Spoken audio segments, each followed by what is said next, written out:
ఎన్టీఆర్ జిల్లా నందిగామ మున్సిపాలిటీని టీడీపీ తన ఖాతాలో వేసుకుంది.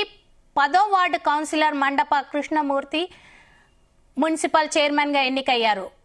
కృష్ణకుమారికి మద్దతుగా 16 మంది కౌన్సిలర్లు చేతులెత్తి ఆమోదం తెలిపారు. సమావేశానికి RDO Balakrishna, TDP, YCP, Janasena కౌన్సిలర్లు హాజరయ్యారు. ప్రభుత్వ విప్ ఎమ్మెల్యే తంగిరాల సౌమ్య నిర్ణయానికి కూటమి కౌన్సిలర్లు ఆమోదం తెలిపారు. దాంతో టీడీపీ అభ్యర్థి సునాయాసంగా చైర్మన్ పదవిని కైవసం చేసుకుంది.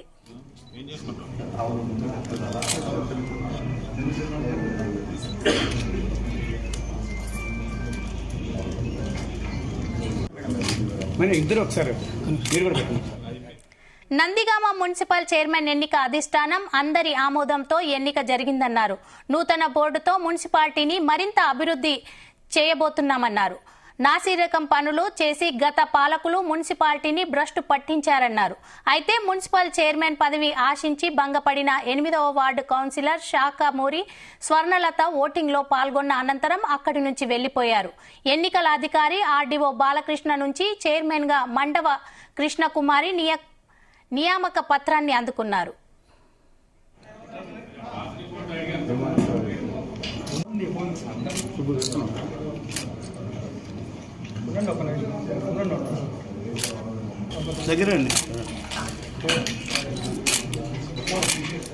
గత కొన్ని రోజులుగా నందిగామ ప్రాంతమే కాదు, జిల్లా అంతా కూడా ఎంతో ఉత్కంఠతో అది ఎదురు చూస్తున్న తరుణం వచ్చేసింది.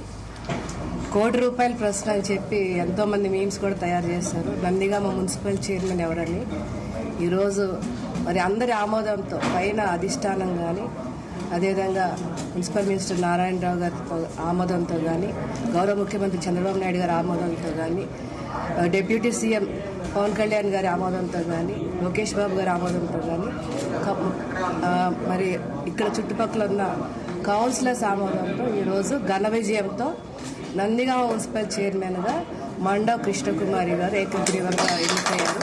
మరి మనస్ఫూర్తిగా మేము శుభాకాంక్షలు తెలియజేస్తున్నాం. అదేవిధంగా సహకరించిన ప్రతి ఒక్క కౌన్సిలర్ కూడా పేరు పేరున నేను మనస్ఫూర్తిగా ధన్యవాదాలు తెలియజేసుకుంటున్నానండి. ఈ కొత్త బోర్డు ద్వారా మేము నందిగామ మున్సిపాలిటీని మరింత అభివృద్ధి పదంలోకి నడిపిస్తాము. ఎందుకంటే గత 5 సంవత్సరాలు ఏ విధంగా మున్సిపాలిటీ అభివృద్ధి పూర్తిగా పక్కన పడేశారో, కేవలం కమిషన్ల కోసం కొన్ని నాసిరకం పనులు చేశారో, అదేవిధంగా బిల్లుల కోసం ఏ విధంగా చేశారో మున్సిపాలిటీని భ్రష్టు పట్టించారో చూసాము. మరి అధికారంలోకి రాగానే ఎన్డీఏ కూటమి మాకు బోర్డు లేకపోయినా కూడా 2-3 నెలల్లోనే మేము 4 కోట్ల అభివృద్ధి మరి ముందుగా మున్సిపాలిటీలో చేశాము. మరి ఈ నూతనంగా ఇప్పుడు ఈ బోర్డు ఏర్పడింది కాబట్టి ఇంకా మరింత అభివృద్ధి కార్యక్రమాలు రానున్న కార్యక్రమాల్లో